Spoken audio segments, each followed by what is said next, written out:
we're good to go. Go ahead and hit it. Alrighty, going live. Hey y'all, I'm James Wright and welcome to the shop. And today we have Rob Cosman, making sure I'm pointing to the right side. He's over here. Say hi, Rob. It's everyone's left. Yes.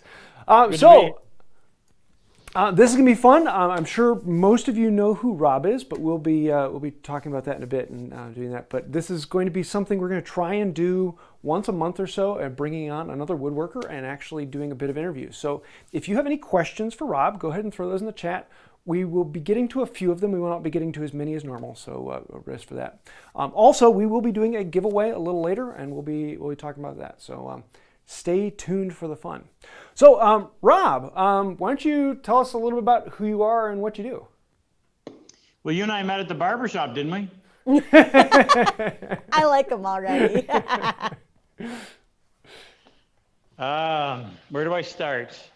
Well, I'm in New Brunswick, which is Eastern Canada, we live about an hour's drive from the border of Canada and the United States on the Atlantic Ocean. So an hour from now, you're in the state of Maine. So I'm surrounded by trees, and my father was a shop teacher growing up, and that didn't last too long. And when we moved from Montreal back to New Brunswick, he started out as a carpenter contractor. And back then, which would be, I'll be 60 the end of the month, so approximately 60 years ago, when you were building houses outside of town, you sometimes might wait 3 or 4 weeks before a power pole would arrive or a power supply. So a lot of the building was done with hand tools. I remember that a load of 2x4 would show up on a truck and they would dump it on the ground, and they would flush up one end and chalk a line with a whole bunch of 2x4 edge to edge. And some guy would start on one side with a handsaw, and they didn't have stud lengths, and he'd start cross-cutting 10 feet of solid wood. So I always had access to hand tools and wood, and I had an affinity for it from the time I could walk. So my earliest childhood memories were building anything from boats to go-karts to furniture, rudimentary furniture. So that led to, I did that all through my teenage years, kept me out of trouble. And I ended up going to Brigham Young University in Provo, Utah. And I studied under Dale Nish. And if anybody's a wood turner, they would know that name. Dale is often known as the father of wood turning. And Dale hired me as his assistant. And he used to travel and lecture a lot. And as long as I could pay my airfare, he'd take care of the rest of it. So I got to travel around the country and meet all these big names that you would read about in fine woodworking during the 80s. And that was a real inspiration, because in the summer of 87, I got hired to work at Anderson Ranch Arts Center in Aspen, Colorado. It's actually in Snowmass Village, but just outside of Aspen. And there I got to work as an assistant to people like Sam Malouf, Tay Frid, Alan Peters, Peter Korn, Silas Koff, Monroe Robinson. If you're not familiar, if you're just new to woodworking, if you were to pick up a fine woodworking magazine back in the mid 80s, these were the people who were writing the articles. So it was a real turning point, because Alan Peters in particular, I really gravitated to his work, his style, and a lot of what I do is heavily influenced by Alan. I've been over to visit him in England 3 or 4 times. He passed away more than 10 years ago now. But that led me to getting a degree in industrial technology. I minored in furniture design under a man named Milo Boffman, who was a renowned furniture designer. And all of that mixed well. I took a little bit of business administration to help crunch the numbers, which that didn't seem to do any good. And then in 1989, moved back to New Brunswick, started my furniture business. 11 years into it, with 5 children at the time, I knew we were going to starve very shortly. I had $75 left at one point. Lots of work, nothing profitable. And out of the blue, I got an email from Tom Lee Nielsen wanting to know, he knew of me through a contact I had in the UK of all places, wanted to know if I'd be interested in selling his tools in Canada. He was only 3.5 hours away, so I had no idea who he was. Took a drive down, was really impressed because he was selling tools in a state of readiness that I had been taught to get my tools. And I thought, wow, somebody who actually knows how to use them is making them. So I took that on, and I just remember the first year we actually were able to eat, and it was manna from heaven. So that lasted 7 years.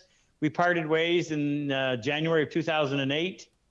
But by that time, I had recognized that the folks that were buying the tools really had no idea how to use them. And I had started to produce woodworking videos primarily so that the guy that just bought a load of tools could actually go home and make them work. And that led to invitations to go and teach and speak and whatever. And that whole ball started rolling. And I'll end with this. What I recognized was that my average customer was in his late 50s, early 60s. And if they're in the northern part of the northern hemisphere, that means they've got a bit of arthritis. Eyesight's not as good as it used to be. Can't quite reach their toes anymore. And these tools, these hand tools, and if you looked at the history of most hand tools, they were built in the late 18th century, mid 18th century, but they were built for teenagers. Because the only guy buying a dovetail saw back then was a teenager heading into an apprentice program to become a furniture maker. There were no 65-year-old hobbyists. Yeah. And you put that same tool in the hand of some old guy who can't quite make a fist anymore, and it just didn't work. And what really set it off was there was one particular plane we used to sell that had really small adjustment knobs, and I had a hard time with it. And these older guys could not do it. But my feedback fell on deaf ears. And I had got the idea for a dovetail saw, and I used to sell thousands of that particular brand, but 60% of the people could never start it accurately. It would jump around because of the big teeth. And I got this idea one day to put the first 2 inches, have little tiny teeth with a negative 30-degree cutting angle so that there was no resistance, and that would allow you to get just enough of a kerf, but in the right spot. And then when you follow up with the bigger teeth, boom, away you go. And now it's in the right spot. And the difference was revolutionary. So I tried to find somebody to make my saw, struck out on that, decided I'll have to figure out how to do it myself. So started doing metal work with my woodworking machines. All my machinist friends told me, you can't do that. And I said, well, I've been doing it. And today this is our #1 selling item, and we make and sell hundreds a month. And rest is history. That sounds like one Sarah would like. I was just thinking that. I hate starting. Sarah, do you do some woodwork? I did. I just finished my bench. It's covered under chair kits right now. I don't know if James. So you're actually into it because of the love of it. I'm not guilty just by association. Yeah, I understand. No, but And we got her let's say bench I've right come a here. long way in what, 5 years you've been doing this, James? 4? It's almost no. It'll be over 6 now. Oh gosh, time flies. Be almost 7. The Sarah and Frick show. I have never I heard met you were not really tall. I am travel size for James's convenience. You're what size? Travel size. I'm a whole how big is 4'10". your You can hand? barely. How big is your hand? That big. Think of an average 12-year-old girl, because that's when Okay. I stopped growing. This is the next project. Oh, I We like it. have these in about a month or two. So there's the regular dovetail saw, and there's the new one. It's actually, we're making it for small things like jewelry boxes and little tiny stuff. But people who find that large will enjoy this. That's a cool idea. James is like, I know what Sarah's getting for Christmas. No, Well, it's- I'm excited because I don't see a lot of females woodworking. Probably less than 1 in 50 yeah. on our customer list.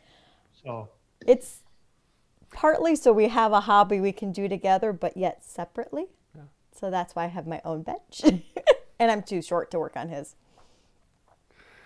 Yeah, I'd have to say that's probably one of the differences between your audience and mine is my audience tends to be a little younger, at least Yeah. for the woodworking group. Most of them are 35, 40. maybe late 20s. I'm going to have to start coloring my hair. I couldn't Well- believe you said you were 60, to be honest. I'm not. Give me to I got Almost. three more weeks. Almost. We won't tell you what we were doing in the 80s. Learning to walk. Yeah. No, it's kind of an interesting thing that I've been working with is that there is a new generation of woodworkers who are doing it for a different reason. Of they're tech workers who spend their days programming and working on computers, and they want to come home and not just woodwork for a hobby, but to do something that's completely with their own hands, no machines, no nothing. And it's just a way that they can actually feel that they've made something as opposed to just sitting at a computer. Can I share an observation you might find interesting? What's that? Can I share an observation you might find interesting? What's that? Oh. There's a slight delay, so I didn't know whether that was a comment or what. So I cut my teeth in the retail side of this doing the wood show circuit. And I used to do them from Halifax, Nova Scotia to Victoria, British Columbia. Canada's a big country, I found out. And we would sell probably 60% of our yearly sales would occur at the wood shows. And the wood shows always consist of the older guy that had already been there for the last 15 years. And the one new guy who was just breaking in 45 years old or so, just started to get to a point in his life where he had a little bit of extra money and the kids were out of the house. He had a bit of free time for a hobby. But all of them got into woodworking as a result of having had it in grade school back when it was part of the curriculum. Yeah. And although they didn't do anything since, when that time in their life that they could do a hobby came around, I really liked it and they picked it up again. Yeah. And then in 2010, the whole thing just crashed. And that was coincide with when they took wood shop, metal shop, drafting out of the public school system as part of the curriculum. So the wood show circuit here died for 10 years, but in 2019, somebody decided to try it again in Toronto. Now, Toronto would be our biggest metropolis. And we went there, and I'm looking around, I'm seeing these 25-year-olds. I'm thinking, what is going on? So I started asking them, did my own little poll. What got you into woodworking? Well, you know, I needed something for right here. I couldn't find anything. Well, how'd you learn? Well, YouTube. Yeah. And it dawned on me. I said, YouTube is going to save this hobby because it's Britannica Encyclopedia in video form. Yeah. So there's a chance. We could still have something to do in 10 years' time. Now, like for me, I was homeschooled. And my father had a wood shop, and he was a hobbyist woodworker. So I grew up in his shop, building alongside of him. But my dad had a thing where he never used hand tools. And so I literally never owned a chisel or a plane. And I've been doing woodworking for 25 years. So it was kind of a very different thing for me to get into it. Well, that's the one big trend that I notice now is that most people that I talk to will start off the conversation with, I've been power tool woodworking my whole life, but I'm just wanting to get more into, what they're really saying is, I want to get more in touch with the wood. Yeah. Feeling the grain and just knowing how the wood works it's a very different way of doing it.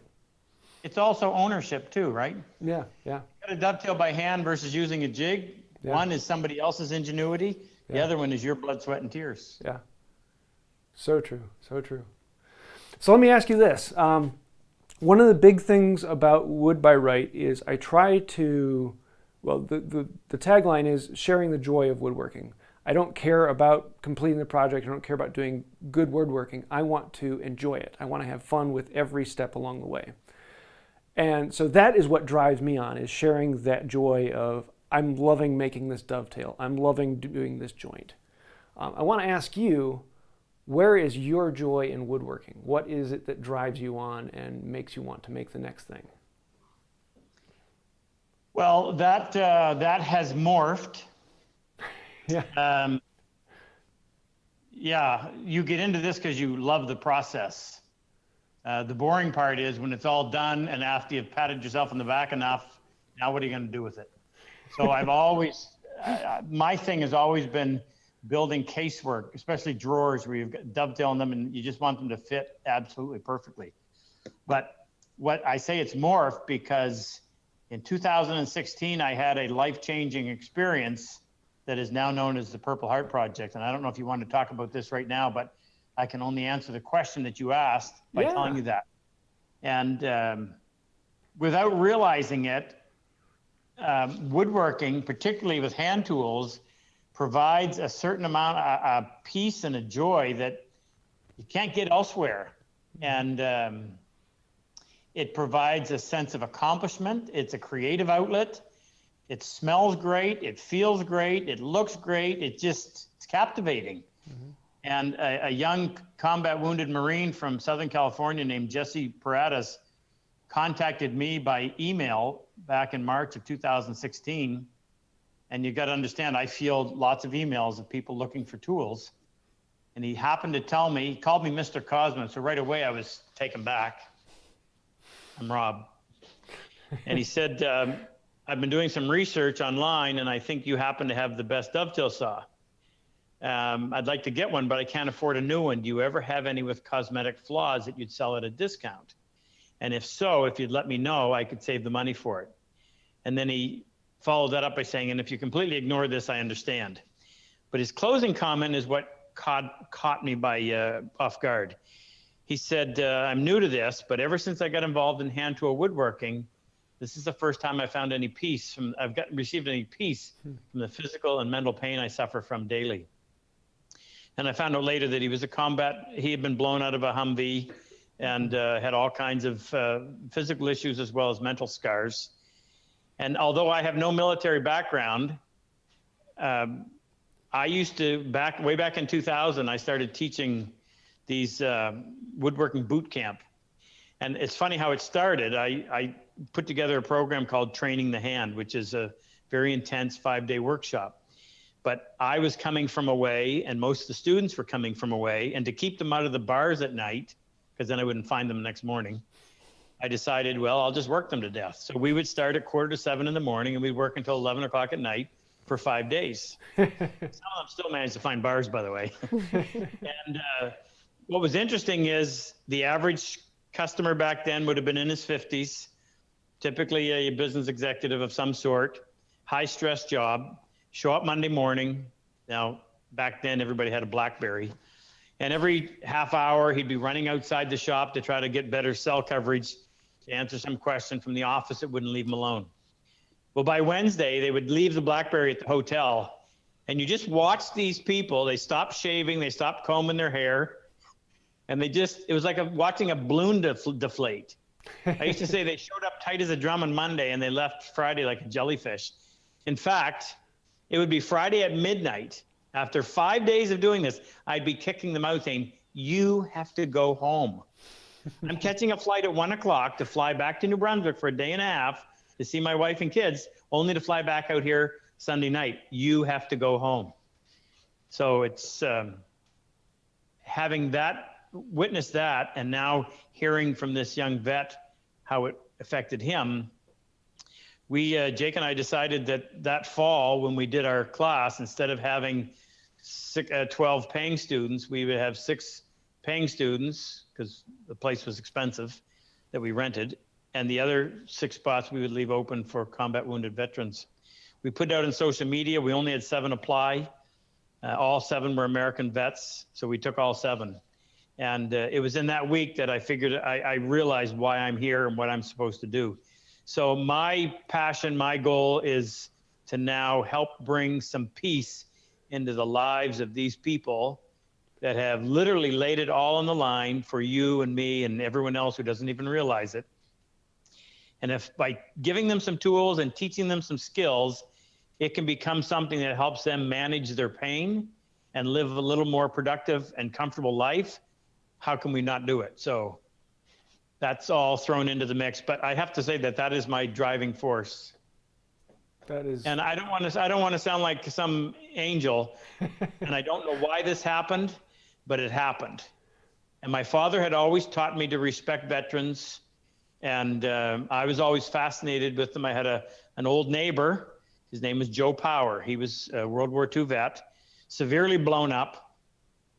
And I just used to think the world of him. So our new shop, when it's christened, will be the Joe Power Memorial Workshop. That's cool. I like that. Now, the whole Purple Heart project is just absolutely phenomenal. The first time I heard about it, I thought, who would be, my first thought was, who would be crazy enough to try and undertake this and help that many people? Because it's not something you see that often. And the more I looked into it, and the more I saw what you did, the more I was just absolutely blown away with how, So how many of you have now been able to help? So until COVID struck, we've been able to have 13 classes. We've had 88 combat wounded vets. Of those 88, we've had one Aussie, a veteran named Ash down in Australia. They call it a digger. We've had 4 Canadians and 83 Americans. So our last class that we were legally able to hold was in the fall of 2019. So the border between Canada and the United States is still closed, and our interprovincial borders just barely opened. So we're planning our first class, our first post-COVID class will be August 23rd. And Cool. We're going to try to do a class every other week if we can, if they finally open up the border to us. But I want to point this out to you. I don't know if you can see it or not. Just barely. Well, the one in the maroon is retired Colonel Luther Sheely, U.S. Army, artillery. And beside him is his twin from a different mother. We call him Super Dave Benson. 17 years between the Navy and Army. And these are how come we're able to do it. So and my son Jake and Frick, my son-in-law. So I just represent a team. Jake and I started this, but it's interesting how we had no idea how we were going to do it either. We didn't know how we were going to pay for it. When we got the idea to do it, somehow word gets around. Yeah. I had a customer friend named Bob Lippick. You can't see it there, but there's a plaque on my bench, and it's a dedicatory plaque to Bob Lippick. He died just a couple weeks before coming to one of my classes. But when his wife Barb found out what I was doing, she wrote me a check for $20,000, and she said, "Rob, this is what Bob would want you to do." So with that kind of generosity, we kicked it off, and we thought, well, this is great. We'll be able to afford to do it. Unfortunately, after that first class, the $20,000 donations turned into $20 donations. And all I remember thinking is we're in trouble because we cover airfare, hotel, meals. Each vet goes home with $3,500 worth of tools. And then thanks to a guy named Jack Lane down in Texas and Chris Chahusky, we now have what's called the Bench Brigade. And this is a group, these are civilian volunteers who procure the materials, build the bench to our specs. Jack organizes it so that they can personally deliver it to the closest vet to them that has been to our class. So when these guys come, they'll go home and they literally will have everything they need to build a piece of furniture with hand tools, including the bench. So I just happen to be the face of it. As I was trying to say, doing something like this has attracted these people that have come to me. Colonel Luther and I met. I was teaching a class in Seattle, and the next thing I know, he's my right-hand man in running the Purple Heart. He's got the military background. He understands that part of it. I just have to tell you this quick one. We were about to have our biggest class ever in Niagara Falls, where we used to teach. And just a couple weeks before, it may have only been a week before, Luther's wife, who is also a colonel, she was currently serving in Korea. And the Army decided to have a meeting in Seattle, which is where Luther lives, which means he either had to stay there and be with his wife, who he hadn't seen for months because she's been stationed in Korea, or come be with us. And he chose to stay with her. So we were down a man with a big class. I remember thinking, Jake, what are we going to do? It's just the two of us. Super David Benson, had been in our class the previous 6 months. And out of the blue, I get an email one day and says, Rob, this is David Benson. My wife said I should contact you and see if you need any help doing the next class. I don't live that far away. And I called him back and said, Dave, are you kidding me? Come now. And he fit in so well. Just literally, he was a piece of the puzzle that fit right in there. And we said, Dave, you're part of the team. So now Luther takes care of half of the year's classes. Dave takes care of the other half of the year's classes. And believe it or not, there's almost as much work after we do the selection of who's getting to come as there is getting before the selection. A lot of survivor's guilt. A lot of these guys have issues with, why did you choose me? Someone else deserves it more. So there's a lot of having to stay connected and get them to the class so we can offer the help. But those are two that need a huge shout out. Big thank you. That is cool. So how do you actually go about finding the vets to help? I mean, so that's got to be big. Veterans aren't the type of people to say, hey, I need help. No, they're the last people to ask. The guys, I have to tell you, I know absolutely nothing about what I'm doing. I have no background in this. I know wood. I teach it. It fell in my lap that this is very therapeutic for these people. So everything I tell you, I'm just picked up from doing it. The guys who need it the most, and I say guys, I'm not excluding females. The ones who need it the most don't leave their homes, barely have a relationship with their immediate family, have nobody to talk to, they isolate, they suffer from hypervigilance, all kinds of things. So you don't find them. You have to find somebody else who then takes you to them.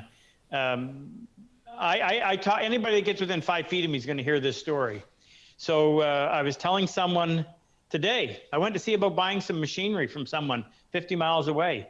And I got talking to him about it. And he goes, I've got a friend that did 3 or 4 tours in Afghanistan and he's got bad PTSD. It just hit him again. That's how we find them. So we talk. Very little, if any, help from the military, unfortunately. We don't want their money. I just wanted access to the guys that they don't know what to do with. I volunteered. I said, I'll come in twice a year. I'll provide everything, including the food. You fill the room with guys you don't know what to do with, and let me just present this for 3 hours. I'll get them up. I'll have them using a hand plane and some stuff. And some of them are going to say, you know what, this might be fun. And we'll go from there. But no help. So enter Tony Brahadur, 27-year vet, Canadian Army, tours in Bosnia, Haiti, 4 tours in Afghanistan, medically retired just a couple of months ago. Got accepted to our program and then wasn't able to come because of COVID. Said to me, he said, Rob, how come you don't have more Canadians? I told him the story of trying to go through the military. He said, let me see what I can do. 2 weeks later, he found us a room. He went out and canvassed 3 or 4 businesses to provide the food. I had 24 combat wounded vets in the room for half a day. And of that 24, enough of them applied that 4 of them got accepted to the program. And nobody gets a free, you don't want to qualify for our program. If you qualify, you're in bad shape. But he found them. And he does that now, but every 6 months, he will get us a group and we go up and we do it. So another big shout out to Tony. We actually hired Tony. He's now part of our team. Oh, cool. So what can the average person do to help out with this? I mean, besides, donations, or what would be the best? Well, all I can tell you is how can they help me do what I'm doing? And maybe from that, they can figure out other things that they can do. Go to Colonel Luther and my son Jake take care of our website.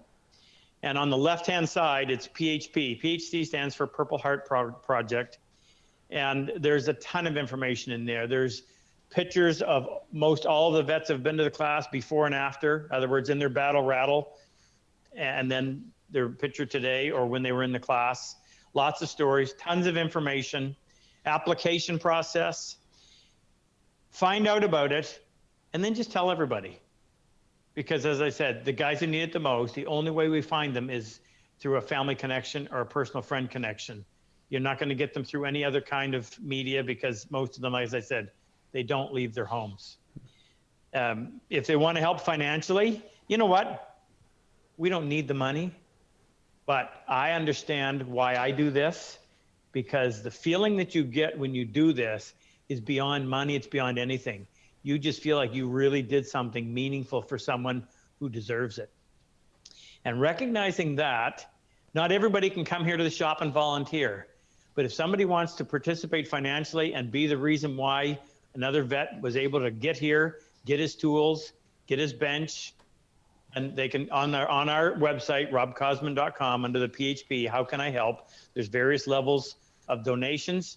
And we did that because there's no fees taken out of it. A lot of these organizations where you can raise money, they take, it's always in the fine print, they take as much as 7-8%, which is a pretty big chunk. So on our website, they can do that. Cool. Number one is just tell the story. Tell the story so we find them. Number two, you can support it financially. Number three, just find out about what this is. Find out. I knew nothing about PTSD other than what I hear in the news, which is usually skewed. But find out what it is. We give preferential treatment to Vietnam vets.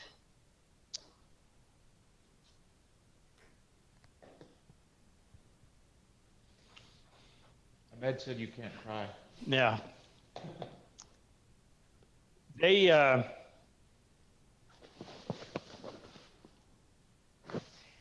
They came home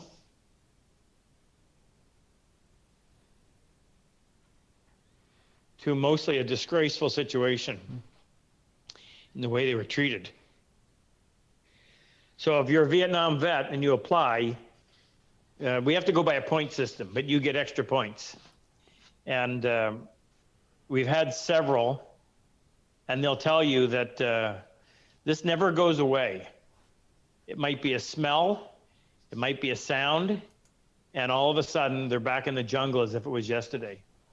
So it's not like there's a magic cure. There is no drug, and woodworking doesn't do it either. Woodworking just gives you something non-medicinal that you can use to keep everything at bay. I tell people, when you're cutting a dovetail, you can't think about anything else. You're riveted, and if that's what it takes, that's what it takes. And so, like I said, the Vietnam guys had it really bad. They couldn't wear their uniforms. They couldn't talk about their service. You know, what a disgrace. So we got to make that right while they're still alive. That's cool. That's really cool. Well, were there any questions so far, babe? There's a couple. If anyone in the chat has any questions, go ahead and throw those in there, and Sarah will start getting at them, and we'll hit those up. Okay. What's that? Are you ready? Sure, yeah. For one? Okay. So Cjo had asked if Rob can give at least one reason to buy an antique plane, and James to give at least one reason to buy a modern plane. That's a good switch around. You want to go first? Sure. I think the most attractive, it's funny, I have some sitting here. Probably the most attractive thing about an old antique plane is thinking about how the patina was gained on the handles. How many generations of people used this? How many people earned their livelihood with this? I mean, for the most part, these were made in a time when they were actually being used professionally. And there's nothing like the feel of the rear handle on an old Stanley. It's made for your hand. Yeah. So I would say the number one reason for using and resurrecting an old plane, particularly if there's a family connection, is just the history behind it. I've got one with LR etched into the tote, and I have no idea who LR is, but every time I use it, I think about him. Just there's history there. And, if it was JR, I could have told you. Yeah, I mean, you got to pay extra for a tool that has the experience like that. I mean, you'd pay extra for the woodworker who has that experience. So why not pay extra for the past history of it? Can I give you a shameless plug? Which is really, it's more of a help than anything else. Now, I'm not talking to your audience. I'm talking to mine, the older guys. These adjuster knobs, particularly on some planes, were less than an inch in diameter. They were so hard to turn. I don't know how they did it back then. Especially under the pressure of the lever cap, trying to make that adjustment. Well, I came up with this idea, Jake and I, over the last couple of years, called the Adjustar. ADJUS, JU capital STAR with the 5 spokes, which means that you get lots of leverage when you're turning it. But we just today shot the video to put it on the website. We now have them to actually fit the old Stanleys. Oh, cool. You can actually make the adjustment. I can't use, I mean, I'm a healthy guy. I can't use that adjuster knob. It is just too small. You can't get any, you literally would have to loosen this thing in order to move it. I don't know who invented this, but now we do it. Now we're offering it in beta format only because Stanley's production wasn't terribly consistent from batch to batch, factory to factory, but we're pretty sure that this will work on most of them. So we're selling this first batch at a huge discount. There's no return, but we're pretty sure it'll fit. I've got 3 sitting here, a 4, 4.5, and a 6, and they fit on all of them. So that is cool. I'm gonna have to play with that. I like that. Yeah, because I always like to get the slightly older ones that have at least the 1.25" wheel, but even then you still have to stop and you have to hold it. Yeah, I used to take a file to mine and triangular file and cut slots in it to give a little more bite. Even at that, it was just so hard to turn. This is, you know, I get thank you emails once or twice a week from some older guy that says, I haven't been able to use my plane in 10 years, and now I can. Thank you. That's cool. So very cool. there's more than money as a reason for doing things. Okay, is how to buy a new one. I am drawn to bells and whistles, and there are very few. I mean, my all-time favorite plane to use is the Veritas Custom. It just has more bells and whistles and funkiness to it. Will this work any better than my antiques? No, but it makes me happy. And I really like to say that is whenever someone looks at buying a tool, which one's going to make you the happiest? And some people, happiness is the one that works the best, and some people, happiness is the one where you just pick it up and you go, hee hee hee. And I think I'm drawn to pretty shinies quite a bit. So, yeah. Although I only have 2 planes in my stock that are new. I'll show you the one that makes me happy when Jake goes and gets it for me. What other questions we got, babe? I think we'll do one more and then do a giveaway. Alrighty, let's see. Okay, can I just throw an idea out there to help Purple Heart Project? Yeah. Oh. How about any super chats go to it tonight? Yeah, we haven't had any super chats. We haven't had super chats. So if you want to help Purple Heart Project, we'll do it through the super chats tonight. What's a super chat, James? If someone is live, the chat that is going on live, you can actually pin money to your chat. And so all that money then can go straight to Purple Heart. Well, thank you. So it's sort of like Patreon, but in that in a one-time payment. So we'll see. I don't know, but It'd be awesome. Okay, hang on. I'm not used to hearing myself.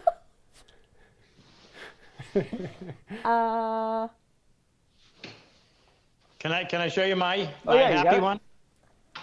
Ooh. Oh, now you're just showing off. Yep. So this is an original Stanley #1. Fully functional. They never did have a lateral adjustment lever. Really wasn't any room for it, but fully functional. Now, I've heard people say it was for grade school. So when my daughter Loren would come into the shop when she was probably 5 years old, and she couldn't use this. This was too big. This was too small for her hand. So the best reason I ever heard was more of a salesman sample. And people talk about, yeah, you can use it as a block plane, but there's a lot better block planes than that. But it is really high up on the cute list. I brought a number 1 to my kids when they were 5, and it was still too small for their hand at 5 years old. Yeah. But it was sold in the catalogs, so it wasn't just a sample. It was something that someone could buy. Yeah, well, maybe we were collectors back then too. Everyone is drawn to cute little things. Well, hello. So we've got some super chats coming in. Of course. Who do we got, babe? Let's see. We have. Okay. Sorry. Every time someone super chats, it's like in my ear. S.J. LaGrue, and Van Shank Guitars, and Dory Ownby, and Dan Sackett so far have come through. Thanks, guys. Thank you. So do I do a mom joke? Do we keep with tradition? Yeah. Do you have one ready? No. So then I'm do a gonna. question, Okay. we'll So throw I'm it kind of jumping around the questions. So let's see. I'm gonna do a couple Purple Heart projects, and then we'll go to other woodworking. Okay. So Ben Girdler asks, is there anything, a similar program for law enforcement? You know, this, my heart bleeds for these guys, because what vets see, and I'm not taking anything away from either one, but what vets see on a tour that might last 6 months, 8 months, a year, our police force in particular often witness this every day for their entire career. So we are too small.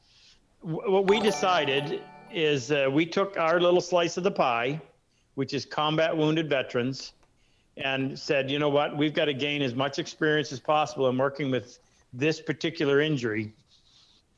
Somebody else is going to have to pick up the ball, because there's firemen, there's police, there's first responders, ambulance, there's all kinds of people. And it would help anybody, because as it's called, it's distractive therapy, the creative outlet. I always tell people, remember who was a carpenter. There's got to be something behind this. So unfortunately, we don't have the capacity to extend beyond combat wounded veterans, but I hope somebody at some point will pick it up. I do have, just so I can tell you, my apron. So when we do a class, every vet in the class submits a patch that he most identifies with. So anybody in the military would have a patch representing their organization. And after the class, we retire that apron. It goes up on the wall so that they'll be held in memory for as long as we're around. But because of COVID, and we haven't been able to have a class, we decided that all these other people that had sent us patches, there's police, there's fire, there's a really special one here. This is this patch is of the Tough Hombres. And that was a group that originated in World War I, made up of recruits from Texas and Oklahoma. You can kind of see the T and the O. But we had Herman DeMeo, who was a World War II vet. And if you want to see something that'll guarantee to make you cry, but also make you feel proud, go and we did a live YouTube workshop, middle of October.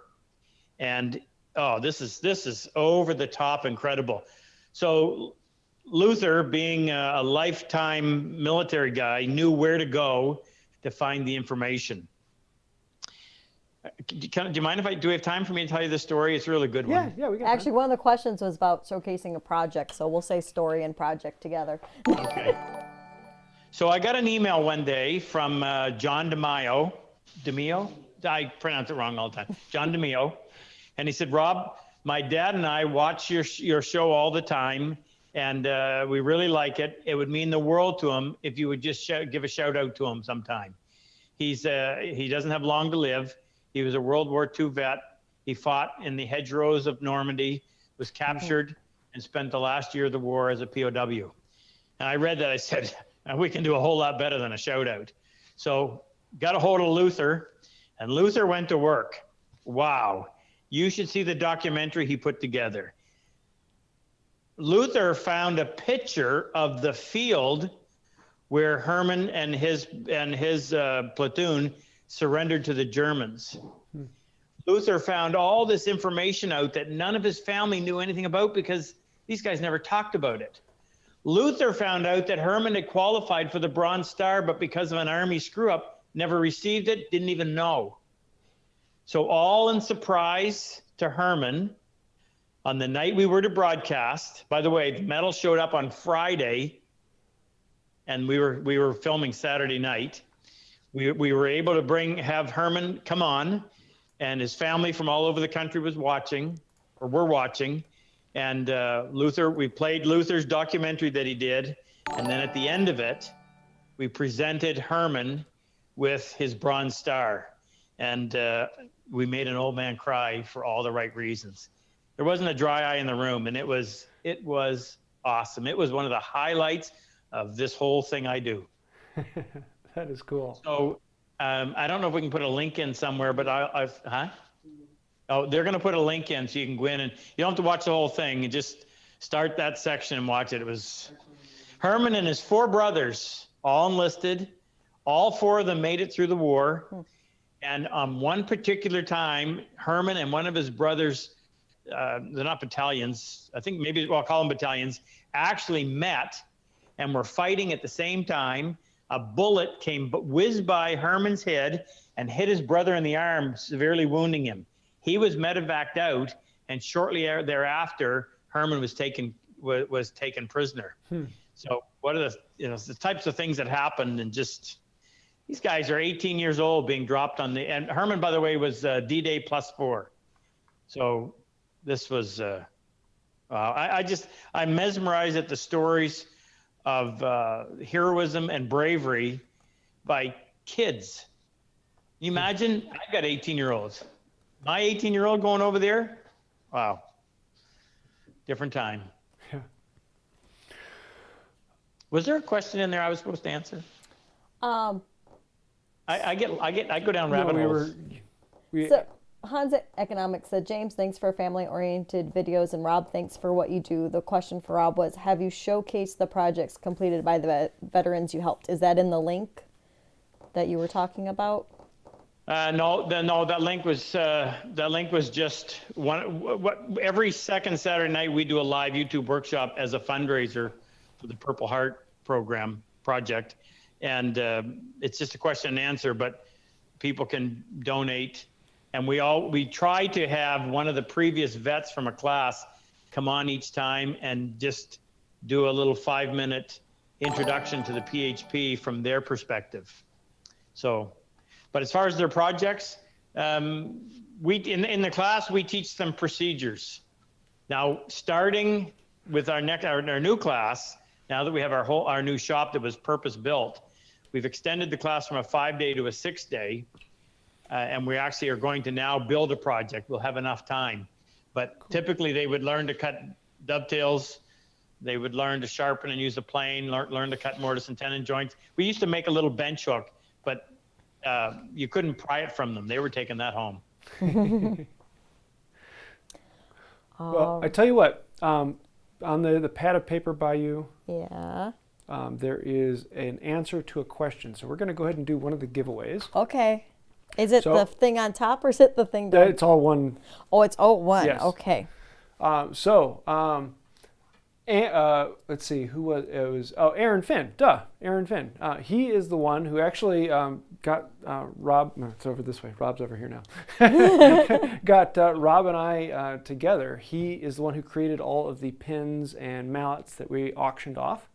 And so he saw that we were doing the talk with Rob here, and said, "Hey, I'm going to go ahead and buy 2 PHP shirts." And those are, so anytime you buy those, proceeds go to PHP. And we are going to be giving away one of those live and one of them recorded. So if you are watching this recorded, all you have to do is leave a comment down below and you will be entered to win one. So we'll be doing that next week in the live. I will announce who wins that, and we'll be getting that out.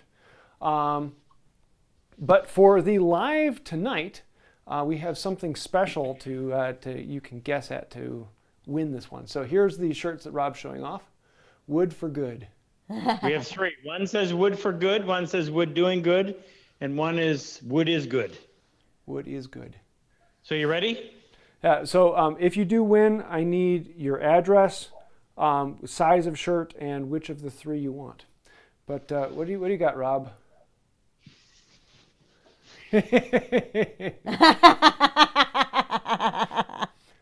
So first person to put in the If it was chat. a pencil, I wouldn't lose. First person to put in the chat what this is. Can I give a little bit of background? Yeah. Why don't you tell us the story while Sarah looks at the chat? So we have two combat wounded vets that actually we hired to work here. One of them showed up on our door one day and introduced himself. He was recently retired, and he said, the only job I've been able to find is at a gas station. And he said, my PTSD and these rude people just don't mix well. So we hired him. And he gave this to us.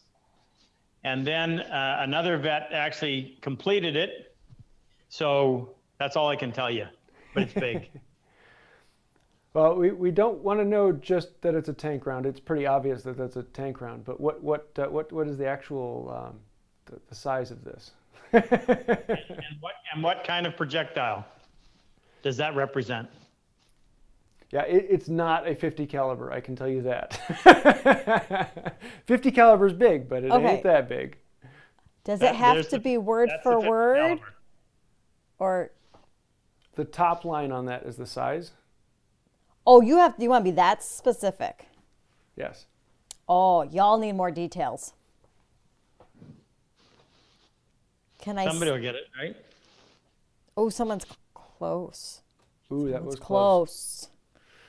do you have a question while people throw that in? I have a mom joke, actually. Oh, that's right. We need a mom joke. So one of the traditions here, when everyone does a super chat, you get a mom joke. All right, ready? What do we got? What happens if you eat yeast and shoe polish? Yeast and shoe polish. Yeast and shoe polish. What? Every morning you rise and shine.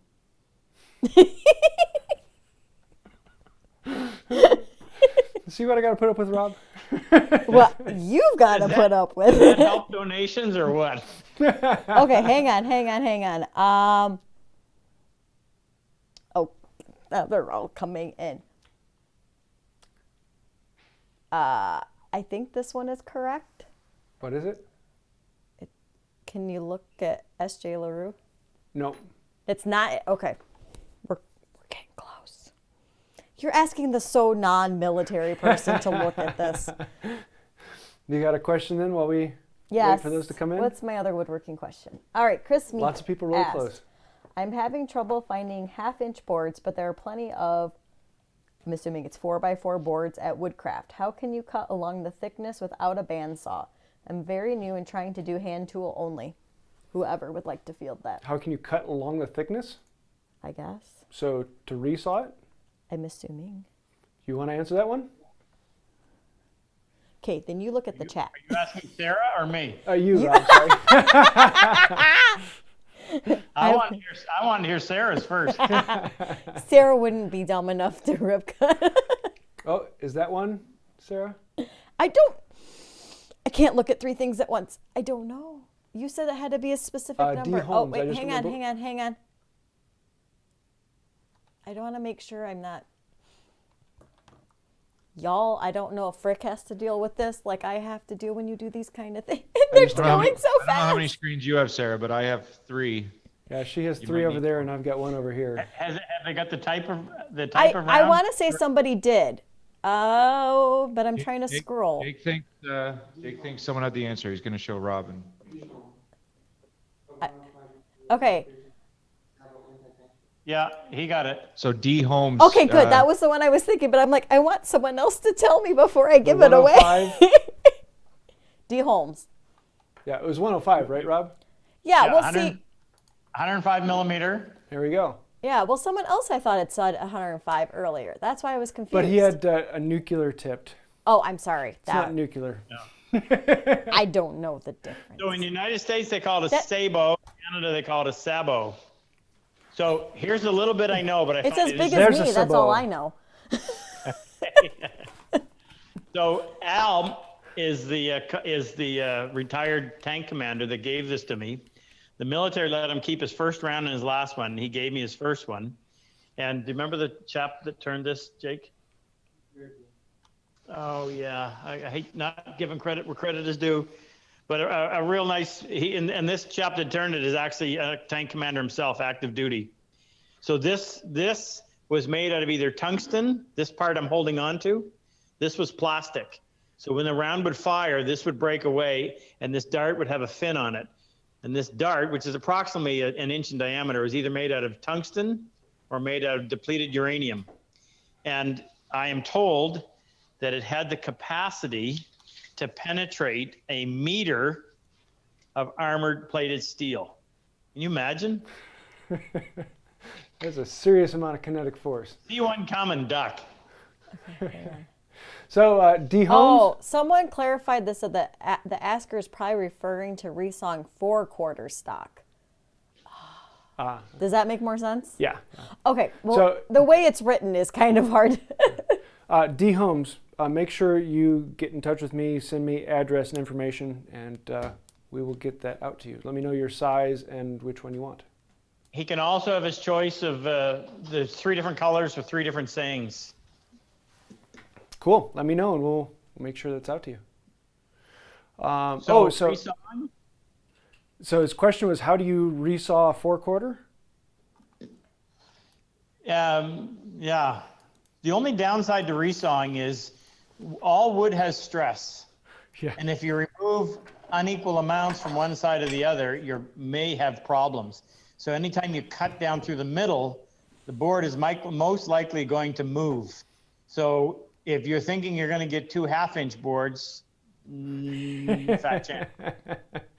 In fact, I remember thinking, boy, I don't want my drawer sides to be that thick, but I don't want to waste the 4/4 then to go down and get a piece that's 3/8 of an inch wide, thick.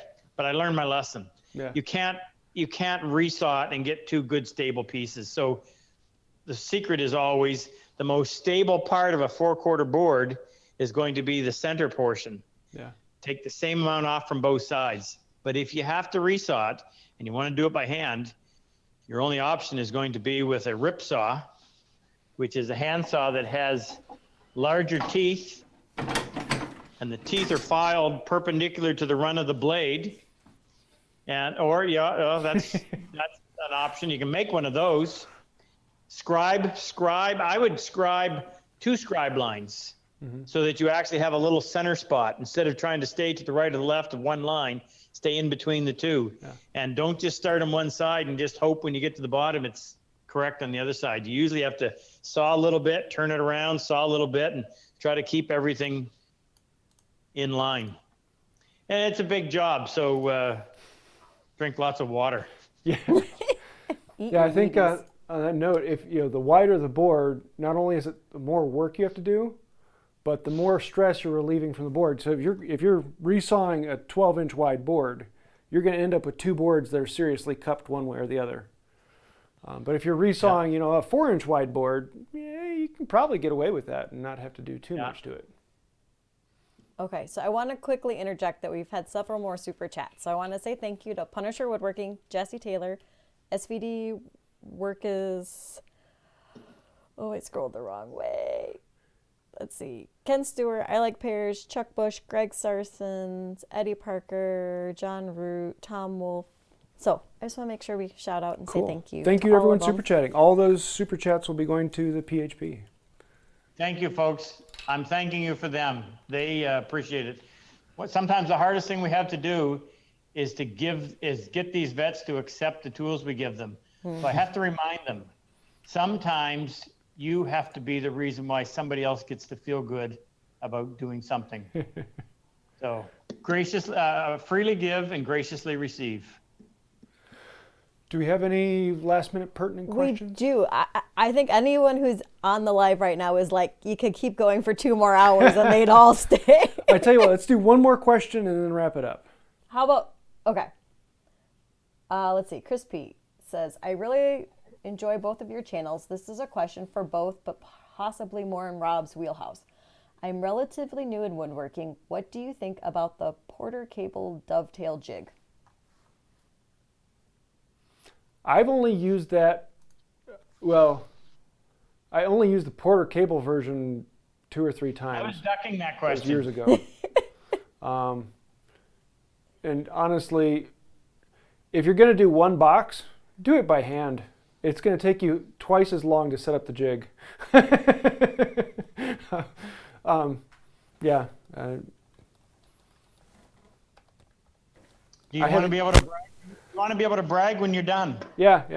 I haven't used one since I've started into hand tools. It's been probably about 8-9 years since I've used one of those. And even if I had to do, a full case of drawers, I'm still going to do it by hand. Not because it's artsy, but because I'm going to have a lot more fun doing it that way. There is nothing more boring than standing and power cutting dovetails. That is pure tedium and noise and dust being thrown at you and no. An unnerving vibration. Yeah. Okay. And a fraction of a second slip with a router, and you start over. Yeah. You can make a slip with one of these and quite possibly recover, and nobody would ever know. Yeah. I think I would actually rather do fiberglass insulation than routing Just dovetails. Okay, so I'm assuming there's more backstory to this. You're not going to get off that easily. Sorry. But is there a Matt Esla record for a live? And are we anywhere? I don't know what the record is. I don't know the story, but it's a hot topic right now. I'm sure you've been buzzed about that one. Oh yeah, I'm letting Matt enjoy the limelight for a little bit. You gonna put him back where he belongs? No, is it time to pass the baton? Yeah. No, for those of you, Can I make a suggestion? yeah. What you got? Well, I make dovetail saws, and occasionally I make really pretty ones with a unique handle. I've got some stuff here. This is a piece of lignin vitae. This is a piece of desert ironwood. Ooh, But cool. this one is purple infused resin impregnated maple. Now the only problem with purple heart is it eventually gets brown and ugly. Yeah. But this one stays this beautiful purple color. So what I'm proposing is that I make a purple heart resin. I make a purple handled dovetail saw. You make a box to put it in, and we auction it off to raise money for Purple Heart Project. Now this sounds like a fantastic idea. So you make the saw, I'll make the box, and we'll put out the word and see who gets to own it. And then the proceeds all go to the Purple Heart Project. I like this. Yep. You good? Yeah, no, this is gonna be fun. This is gonna be a lot of fun. I'll do something special. I'm for just it. thinking the next collab should be me going to Rob's shop and I get one of the little ones. No, I'm seeing there's gonna be some heart carving in there. Pardon? Some heart carving in that box. With the You military can do whatever you crest. want. Yeah, it can be fun. We'll That's see. a dangerous thing for James.